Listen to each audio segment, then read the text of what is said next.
먼저 마인츠와 뮌헨글라드바흐의 경기를 분석해 보도록 하겠습니다. 독일 일부 9위의 마인츠입니다. 활동량과 역습 지향적인 전술을 폈을 때 좋은 성적을 거두는 편입니다. 때문에 상대가 보수적으로 나오는 빈도가 높은 홈에서는 다소 부진하지만 후술할 뮌헨글라드바흐의 특성이 극단적일 정도로 공격적인 경기를 펼치는 것이기 때문에 이 경기에서는 홈 약점이 크지는 않을 것으로 보입니다. 물론 역습 성향의 팀답게 상대에게 공격 기회를 어느 정도 허용해야 한다는 단점은 있으며 뮌헨글라드바흐의 공격적인 무브는 부담이 될 수 있을 것으로 보입니다. 독일 일부 8위의 뮌헨글라드바흐입니다. 유독 올 시즌 홈보다는 원정에서 헤매는 경우가 있는 편입니다. 앞서 언급했듯이 극단적일 정도로 공격적인 성향을 띠기 때문에 홈팀들이 맞불 양상을 만드는 경우 수비적인 약점을 드러내면서 고전하는 편이죠. 슈팅들의 나이로 인한 기동성도 수비에서는 문제가 되는 경우가 많은 편이고, 물론 지난 경기에서 골을 기록한 튀랑과 꾸준함이 미덕인 허프만 등 공격적인 자원들의 폼은 상당히 좋은 편입니다.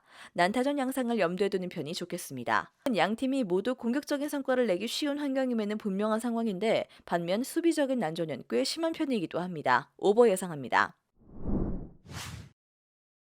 다음은 풀럼과 울버햄튼의 경기를 분석해 보도록 하겠습니다. 잉글랜드 일부 6위의 풀럼입니다. 미트로비치가 결장하는 것이 최대 약점입니다. 사실 미트로비치가 최근 부진하자 팀의 공격력도 전반적으로 죽어버리는 등 미트로비치의 기대는 양상이 잦았는데, 그래도 주포가 명단에 포함되어 있느냐와 아니냐는 상당히 큽니다. 미트로비치가 빠졌던 3연전에서 이미 승리를 거두지 못하면서 미트로비치가 없는 상황에서는 전반적으로 좋지 못했다는 것이 확연히 드러난 상황이죠. 잉글랜드 일부 15위의 울버햄튼입니다. 공격진들의 부진 때문에 지난 경기를 내주었다고 해도 과언은 아니었습니다. 15개 슈팅을 기록하긴 했지만 날카로운 찬스를 거의 만들지 못했고, 장점이었던 수비 라인도 찰나의 위기에서 집중력을 잃는 모습을 보여준 상태입니다. 미트로비치의 결장으로 인해 상대 공격력이 큰 폭으로 깎였다는 점은 아쉽지만, 늘 공격력이 발목을 잡은 만큼 승부를 쉽게 가져올 수 있는 상황은 아니라고 할 수 있겠습니다. 울버스는 여전히 수비에 비해 공격력이 빈약한 팀이고, 풀럼도 미트로비치의 결장으로 공격력이 큰 폭으로 깎였을 가능성이 높습니다.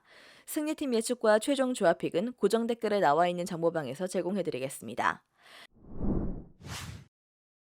다음은 릴과 스타드 브레스트의 경기를 분석해 보도록 하겠습니다. 프랑스 일부 6의 릴입니다. 최고의 경기를 펼치면서 PSG에게 3대4로 석패했습니다. 다만 릴의 장점과 단점이 모두 드러났다고 해도 과언은 아니었는데, 라인을 높이면서 상대를 압박하고 공격적인 찬스를 자주 잡는다는 장점은 있었지만, 높은 라인으로 인해 상대를 수비할 때는 상당히 고전한다는 단점도 드러나고 말았습니다. 이 때문에 자신들이 전력상 위인 상황에서는 꽤 강한 모습을 보이기는 하는데, 브레스트를 상대로는 유독 고전했다는 점이 마음에 걸리는 요소이죠.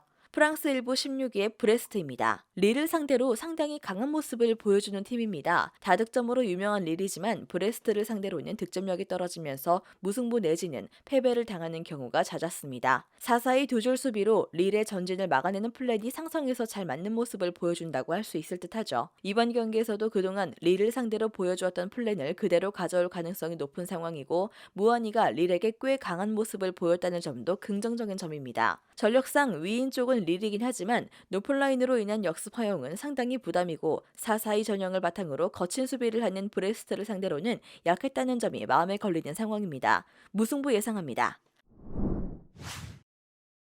마지막으로 엘체와 레알 베티스의 경기를 분석해 보도록 하겠습니다. 스페인 일부 22의 엘체입니다. 라인을 내리고 버티면서 상대의 약점인 기동성과 지공 성향을 노릴 것이 분명한 상황입니다. 베티스의 주포가 빠지는 호재가 있긴 하지만 후술할 베티스의 전술에 제대로 대응할 수 있을진 의문입니다. 수비적으로 나름 인상적인 모습을 보이는 경우에도 득점력 부진 때문에 경기에서 승점 3점을 가져오지 못하는 등 공격력은 기대를 하기 어렵다는 것이 사실입니다. 그나마 최근 해트트릭을 기록했던 밀라도 이번 경기에서는 출전이 불투명하다는 소식까지 있죠. 스페인 일부 5위의 베티스입니다. 올 시즌 최다 득점자 이글레시아스가 이탈한 상황입니다. 주제가 대체자로 나올 것으로 보이는데, 지난 시즌 꽤 재미를 보았던 주제가 어그로를 끌고 후원미가 빈 공간을 침투하는 플랜을 세우는 것이 가능할 것으로 보입니다. 상대가 라인을 내리고 버티더라도 수비진의 균열을 낼 수 있는 플랜 자체는 있는 셈이죠. 올 시즌에는 후원미와 주제의 출전 빈도가 줄면서 이 양상이 자주 나오는 모습은 아니었지만, 지난 시즌 시즌에는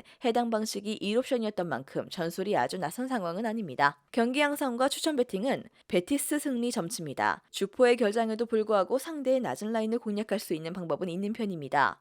기동력 문제가 늘 발목을 잡는 팀이긴 하지만 엘체가 라인으로 늘려 과감하게 경기 페이스를 높이는 스타일은 아니라 큰 문제가 되지 않을 것으로 보입니다. 승리팀 예측과 최종 조합픽은 고정 댓글에 나와 있는 정보방에서 제공해드리겠습니다. 영상에서 알려드리는 내용들은 모두 1차 분석 내용들이며 2차 분석과 최종 조합픽은 영상 하단 고정 댓글 링크로 문의 주시면 안내 도와드리도록 하겠습니다. 시청해주셔서 감사합니다. 아직도 혼자 분석하고 계신가요? 이슬TV 스포츠 정보방에서는 실시간 스포츠 커넥션을 통한 소통하는 관리 시스템으로 확실한 수익을 전해드리고 있습니다. 정보방 입장 조건은 없으며 일반인들은 쉽게 접할 수 없는 배당 흐름 분석, 모든 경기 라인업과 결장자, 마지막으로 분석 모델링을 통한 최종 조합픽까지 무료로 제공해드리고 있습니다.